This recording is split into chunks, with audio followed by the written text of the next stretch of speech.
اعوذ باللہ من الشیطان الرجیم بسم اللہ الرحمن الرحیم۔ اللہ آسماں پر نزول فرماتا ہے۔ حدیث میں ہے، حضرت ابو ہریرہ رضی اللہ تعالیٰ عنہ سے روایت کرتے ہیں، رسول اکرم صلی اللہ علیہ وسلم نے فرمایا، اللہ تعالیٰ بندوں کو آرام کی مہلت دیتا ہے حتیٰ کہ رات کا پہلا تہائی حصہ گزر جاتا ہے تو وہ آسمان دنیا پر نزول فرماتا ہے اور کہتا ہے،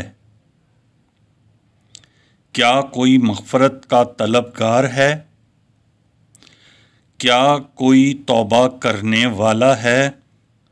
کیا کوئی مانگنے والا ہے؟ کیا کوئی پکارنے والا ہے؟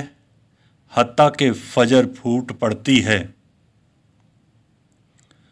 اللہ مغفرت کا طلبگار ہوں، میں توبہ کرتا ہوں،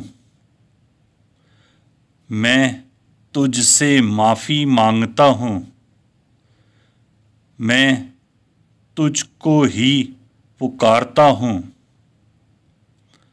اللہ پڑھنے، سننے اور آگے بھیجنے والوں کی مغفرت فرما۔ سبسکرائب کریں، لائک کریں، شیئر